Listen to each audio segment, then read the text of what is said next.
మన్యం ప్రాంతంలోనే మనం super speciality వైద్య సేవలను అందిస్తున్నాం. అంటే భద్రాచలం కిమ్స్ హాస్పిటల్లో డాక్టర్ ఆదిమూలం కిరణ్ గారు న్యూరో సర్జన్ సార్తో ఉన్నాము. సార్ని అడిగి మనం న్యూరో సర్జన్కి సంబంధించినవి ఎటువంటి సమస్యలు, ఎటువంటి వైద్యాలకు సంబంధించినవి అన్నీ కూడా సార్తో మనం మాట్లాడి తెలుసుకుందాం. సార్ నమస్తే. సార్ నమస్తే సార్. అతి మారుమూల ప్రాంతం భద్రాచలం అనేది. ఇక్కడ కిమ్స్ హాస్పిటల్లో మీరు న్యూరో సర్జన్గా పనిచేస్తున్నారు. మీరు ఎదుర్కొనే అనుభవాలు ఏంటి? ఇక్కడ పేషెంట్స్ ఎలా ఉంటారు? ఎక్కువగా ఎటువంటి కేసులు మీరు చూస్తుంటారు? నమస్కారం అండి, నా పేరు doctor Kiran Kumar, consultant neuro surgeon, KIMS hospital Bhadrachalam. బేసిక్గా ఇక్కడ నేను చూసిన కేసెస్ అన్ని చాలా వరకు ఎక్కువగా పక్షవాతము, ఫిట్స్ కేసెస్, తర్వాత తలనొప్పి, విపరీతమైన తలనొప్పి, లేదంటే అధిక రక్తపోటు వల్ల మెదడులో రక్తం గడ్డగట్టడం కానీ, యాక్సిడెంట్ తర్వాత ఎక్కువ కోమా స్టేజ్లో ఉండడం కానీ, మెదడులందు రక్తం గడ్డగట్టడం కానీ, ఇలా చాలా వరకు కేసెస్ నేనైతే చూశాను. ప్రస్తుతానికి ఇక్కడ మన్య ప్రాంతంలో మెయిన్ ప్రాబ్లం ఏమిటంటే బేసిక్గా జనాలకు అవగాహన ఉండకపోవచ్చు. ఏ డాక్టర్ని కలవాల్సి ఉంటుంది. ప్రస్తుతానికి ఫిట్స్ వచ్చిన తర్వాత కానీ, పక్షవాతం వచ్చిన తర్వాత కానీ, యాక్సిడెంట్ తర్వాత కానీ, తలకు సంబంధించినంతవరకు తలనొప్పికి కానీ, ఏ సమస్య వచ్చినా కూడా ఏ డాక్టర్ని కలవాలనేది బేసిక్ ఆ ప్రాబ్లం అనేది ఉంది. మన్య ప్రాంత ప్రజలకు అవగాహన అయితే లేదు. ఆ అవగాహన తెచ్చేదానికి ప్రస్తుతానికి ఇదంతా మేము ప్రయత్నం చేస్తున్నాము. బేసిక్గా ఇక్కడ ఉన్న ప్రాబ్లం మేము గమనించింది ఏమంటే ఎక్కువగా వచ్చే సమస్యలన్నీ తలనొప్పి సమస్యతో వస్తారు. తలనొప్పి అనేది చాలా వరకు రెండు రకాలుగా ఉండొచ్చండి. ఒకటి primary headache, secondary headache. Primary అంటే దానికి వేరే ప్రాబ్లం అనేది ఉండకపోవచ్చు. బీపీ, షుగర్ అనే ప్రాబ్లం అనే సమస్యలు లేకుండా వాళ్ళు స్వతహాగా వాళ్ళ ఒత్తిడి వల్ల, పని వల్ల కానీ, విపరీతమైన స్ట్రెస్ వల్ల కానీ వచ్చేది ప్రైమరీ హెడేక్.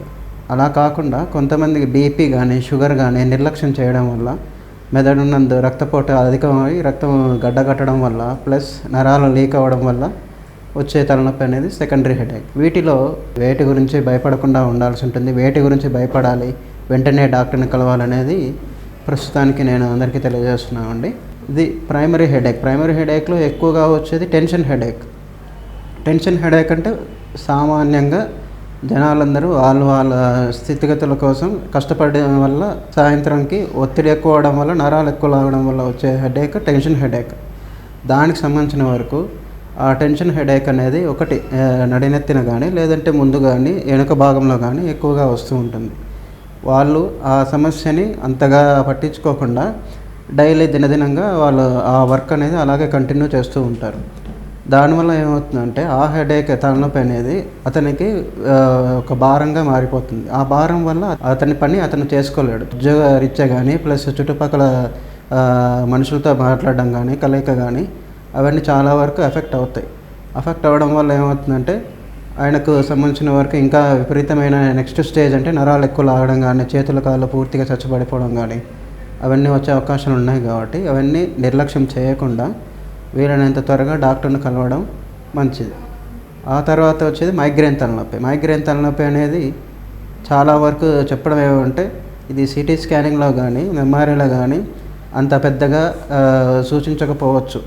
మెయిన్గా క్లినికల్గా చెప్పాల్సింది. క్లినికల్గా అంటే అతని సమస్యను బట్టి మెయిన్గా మైగ్రేన్ తలనొప్పి అనేది ఒకవైపే వస్తుంది. అది ఎడమవైపు కావచ్చు, కుడివైపు కావచ్చు. ప్లస్ అతనికి రెండు రకాలు ఉండొచ్చు. Classical migraine, common migraine. Common migraine అనేది ఎక్కువగా ఉంటుంది, 80% వరకు ఉంటుంది. ఆ మైగ్రేన్ తలనొప్పి అనేది సింపుల్గా అంటే ఒకవైపే తలనొప్పి వస్తుంది కానీ మిగతా సిమ్టమ్స్ అనేవి ఏమి ఉండకపోవచ్చు.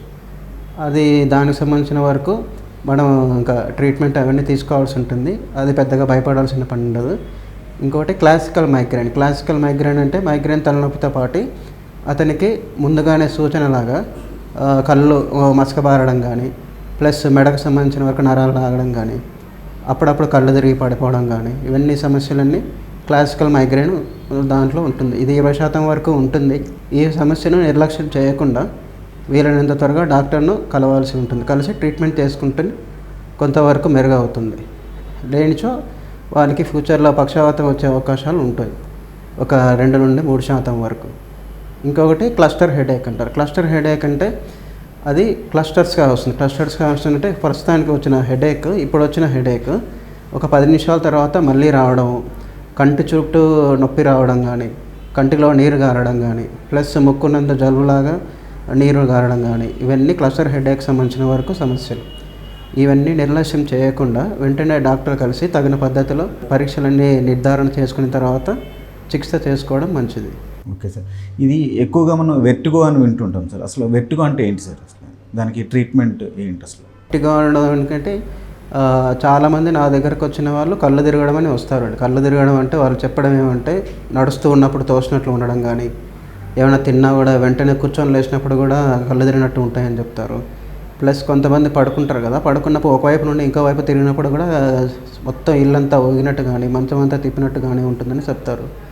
మెయిన్ వర్టిగో ఎందువల్ల వస్తుందంటే, వర్టిగో మనం బ్యాలెన్స్ మెయింటైన్ చేయాలంటే మన కంటి చూపు బాగుండాలి.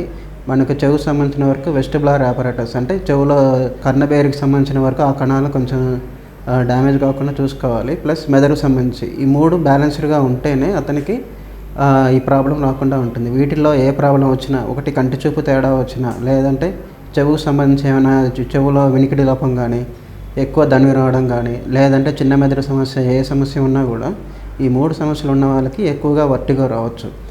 ఈ వర్టిగోని ఎలా గమనించవచ్చు అంటే ముందు చెప్పిన సిమ్టమ్స్ అన్ని లక్షణాలన్నీ ఉండొచ్చు. మెయిన్ అదే కూర్చొని లేచినప్పుడు కళ్ళు తిరగడం కానీ, లేదా పడుకుని అటువైపు ఇటువైపు తిరిగినా కళ్ళు తిరగడం కానీ, ప్లస్ నడుస్తున్నప్పుడు కూడా తోసినట్లు ఉండడం కానీ, వీటన్నిటిని నిర్లక్ష్యం చేయకుండా తగిన స్కానింగ్లు పరీక్షలు చేసుకొని చూసుకుంటే మంచిది. ఎందుకంటే ఇది ఇలా వదిలేస్తే అతనికి ఏం తిన్నా కూడా కడుపులో తిప్పేయడం కానీ, వాంతులు రావడం కానీ, అసలు నిలబడడానికి కూడా శక్తి లేకపోవడం కానీ, నరాలన్నీ చాలా బలహీనంగా అయిపోవడం ఇవన్నీ ఉంటాయి. వీలైనంత త్వరగా చికిత్స తీసుకోవడం మంచిది. ఈ మధ్యకాలంలో మనం ఎక్కువగా బ్రెయిన్ స్ట్రోక్స్ అని వింటున్నాం సార్. అసలు బ్రెయిన్ స్ట్రోక్స్ వచ్చే ముందు లక్షణాలు ఏమైనా మనం గమనించవచ్చు సార్? దేని ద్వారా మనం ఇది బ్రెయిన్ స్ట్రోక్ అని తెలుసుకోవచ్చు సార్? ఎక్కువగా ఇది బ్రెయిన్ స్ట్రోక్ సంబంధించిన వరకు మెయిన్ ఏమంటే అండి, చాలా వరకు నేను విన్న ప్రజలు ఏం చెప్తున్నారంటే బీపీ 150 పైన ఉన్నప్పుడే మాత్రం వేసుకుంటున్నాను సార్, తర్వాత అసలు వేసుకోవడం లేదు, 120 110 ఉన్నప్పుడు వేసుకోవడం లేదు, ఇట్లా చాలా వరకు కంప్లైంట్ చూశాను.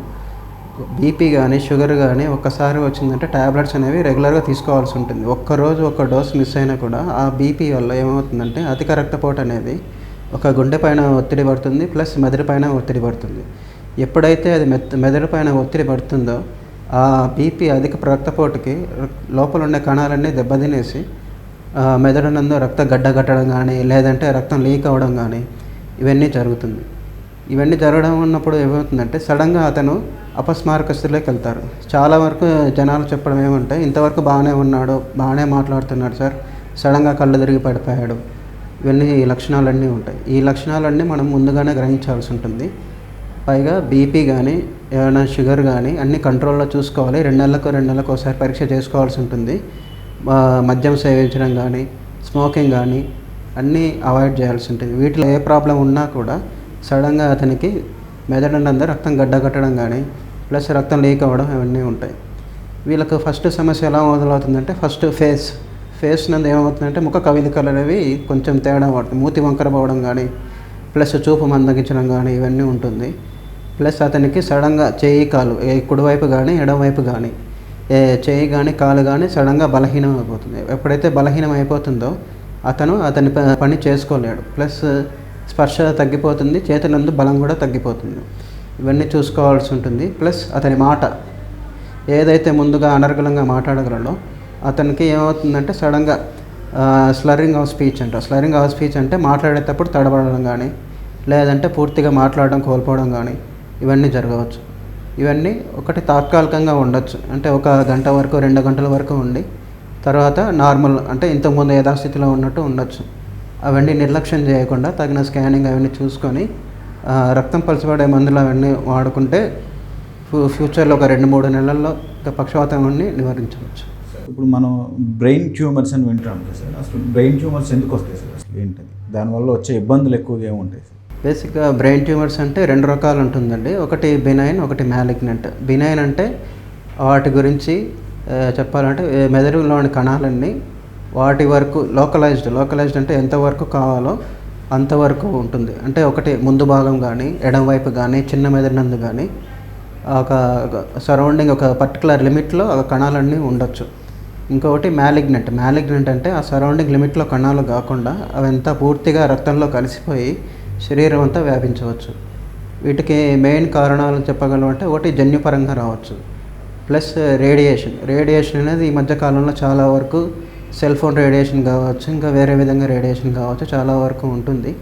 ప్లస్ మన తినే ఆహార అలవాట్ల దానిలో చాలా వరకు కెమికల్స్ ఉంటుంది కదా, కెమికల్స్ వల్ల కూడా బ్రెయిన్ ట్యూమర్స్ వచ్చే అవకాశాలు ఉంటాయి. సార్ ఇప్పుడు వయసు రీత్యా కొంతమందికి ఈ వెన్నుపూస ఇబ్బందులు చాలా వస్తున్నాయి సార్. ఈ స్పైన్ సర్జరీ అనేది సేఫా సార్? మీరు ఏం సజెస్ట్ చేస్తారు? సేఫా అన్సేఫ్ అనేది ఏం చెప్తారు?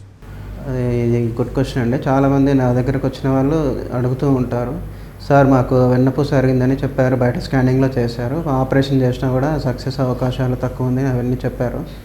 మెయిన్ ఎంఆర్ఐ స్కానింగ్ ఏదైతే చేశారో చేసిన వెంటనే ఆపరేషన్ శస్త్రచికిత్స చేసుకోవడం వల్ల ఇంప్రూవ్ అయ్యే అవకాశాలు చాలా వరకు 50 నుండి 60% వరకు ఉంటుంది.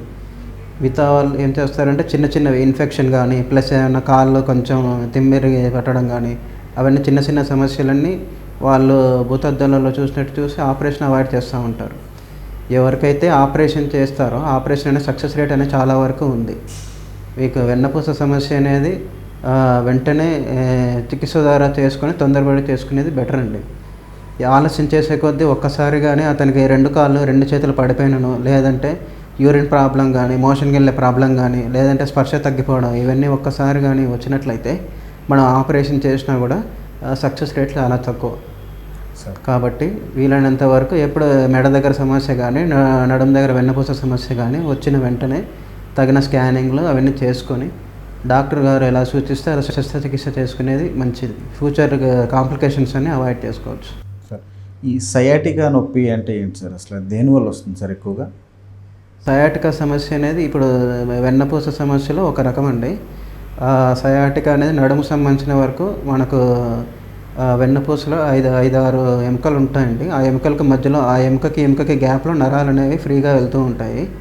ఎప్పుడైతే ఆ గ్యాప్లో నరాలు అనేది ఫ్రీగా వెళ్ళకుండా ఆ గ్యాప్లో వయసు రీత్యా ఎముకల అరుగుదల ఉండడం వల్ల గ్యాప్ అనేది తగ్గిపోవడం వల్ల, లేదంటే ఏమైనా యాక్సిడెంట్ జరిగినా కానీ కింద పడడం వల్ల కానీ ఎముక దెబ్బతిన్నా కూడా ఏదైతే కాలుకు కానీ ప్లస్ పాదాల వరకు సప్లై చేసే నరం అనేది దెబ్బతింటుందో దానివల్ల వచ్చే సమస్యని సయాటికా అంటారు.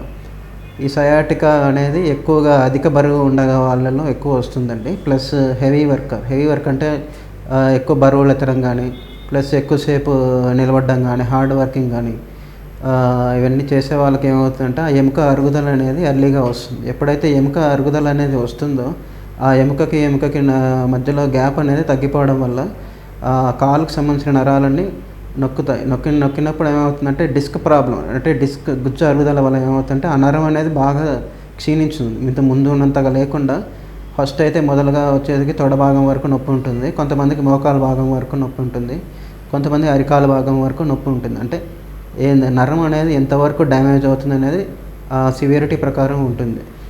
కాబట్టి మనం వీలైనంత త్వరగా ఆ ప్రాబ్లమ్ని రెక్టిఫై చేసుకుంటే ఫ్యూచర్గా ఇంకా కాళ్ళు చేతులు బలహీనపడ్డా అవన్నీ అవాయిడ్ చేసుకోవాల్సి. సార్ ఇప్పుడు యాక్సిడెంట్ కేసుల్లో తరచుగా మనం క్రెనాటమీ సర్జరీలు ఎక్కువగా చూస్తున్నాం సార్. అసలు యాక్సిడెంట్ అయిన ఎంత టైం లోపల మనం క్రెనాటమీ సర్జరీ చేసుకుంటే దానికి సక్సెస్ రేట్ ఎక్కువగా ఉంటుంది సార్? మెయిన్గా యాక్సిడెంట్ తలకు గాయం కలగడం వల్ల చాలా వరకు గాయాలు ఉన్నాయండి. ఒకటి పుర్రె భాగం సంబంధించిన వరకు ఎముక విరగడం కానీ, లోపల మెదడు రక్తం గడ్డ కట్టడం కానీ, ఇంకా లోతుగా నరాలు అనేవి బాగా తెగిపోవడం కానీ, ఇవన్నీ సమస్యలన్నీ ఉండొచ్చు. మెయిన్ ఏమంటే ఏదైతే యాక్సిడెంట్ వెంటనే అయిపోతుందో ఆ స్కానింగ్ అనేది నిర్ధారణ చేసుకోవాల్సి ఉంటుంది. స్కానింగ్ నిర్ధారణ అయిన తర్వాత వితిన్ 6 అవర్స్, ఏదైనా 6 గంటల లోపు, ఏ సమస్య అయినా వితిన్ 6 అవర్స్ 6 గంటల లోపు ఆపరేషన్ చేసుకుంటే సక్సెస్ రేట్స్ ఎక్కువ ఉంటుంది. మనం ఎంత ఆలస్యం చేస్తే అంత మెదడు అనేది ఒత్తిడి ఎక్కువ అవుతుంది. మెయిన్ అనేది మెదడు అనేది దానికి సంబంధించిన వరకు రక్తం సరఫరా అనేది కంటిన్యూస్గా 100% ఉండాల్సి ఉంటుంది. మినిమం ఆక్సిజన్ అనేది రక్తం సరఫరా అనేది ఒక 2 నిమిషాల్లో తగ్గినా కూడా అతనికి పక్షవాతం వచ్చే అవకాశాలు ఉంటాయి. అటువంటిది యాక్సిడెంట్ తర్వాత మెదడుకు రక్తం లీక్ అయినప్పుడు ఏమవుతుందంటే సుమారు ఆపరేషన్ చేసేంత వరకు 6-7 గంటల వరకు అతనికి మెదడుకు రక్తం సరఫరా అందకపోవడం వల్ల ఏమవుతుందంటే అతను కోమా స్టేజ్లో ఉండడం కానీ, చేతులు కాళ్ళు పడిపోవడం కానీ, ఎన్ని రోజులైనా మంచంలో ఉండడం కానీ, పక్షవాతం ఇవన్నీ చాలా వరకు వస్తాయి.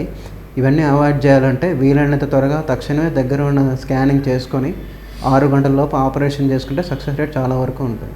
సార్ ఇప్పుడు మీరు ఈ భద్రాచలం కిమ్స్ హాస్పిటల్ ఎన్ని క్రెనాటమీ సర్జరీలు చేసి ఉంటారు సార్ ఇప్పటివరకు? ఇప్పటివరకు సుమారుగా ఒక 100-150 వరకు చేసామండి క్రేనియాటమీస్. ఇంకా కంటిన్యూ చేస్తామండి. అంటే ఇంత మారుమూల ప్రాంతంలో మీరు సూపర్ స్పెషాలిటీ చేసి భద్రాచలం లాంటి ఒక ప్రాంతానికి వచ్చి మీరు సర్వీస్ చేస్తున్నారు. దీనికి మీరు ఎలా ఫీల్ అవుతున్నారు సార్? డాక్టర్ ప్రొఫెషన్ గురించి చెప్పాలంటే మనం ఎంతసేపు ఇంకా urban areas, semi urban areas concentrate చేసుకుండా ఏదైతే మారుమూలగా ఉంటుందో జనాలు అనే వాళ్ళకి అవగాహన లేదు. ప్లస్ ఏదైనా ఆ సమస్య వచ్చినా కూడా చుట్టుపక్కల ఉన్న ఆర్ఎంపీ దగ్గరికి వెళ్ళడం కానీ, లేదంటే దగ్గరున్న ఏరియా హాస్పిటల్ అంత ప్రభుత్వం గురించి అంత సౌకర్యాలు ఉండకపోవచ్చు. వీటన్నిటినీ అవాయిడ్ చేసి పేద ప్రజలకు ప్లస్ మన్యం ప్రజలకు సేవ అందించాలని ఆ కోరికతో వచ్చింది. ఓకే డాక్టర్ గారు, థ్యాంక్ యూ. మీ వాల్యుబుల్ టైంను మా కోసం కేటాయించి మీ సలహాలు సూచనలు అందించారు. Thank you sir.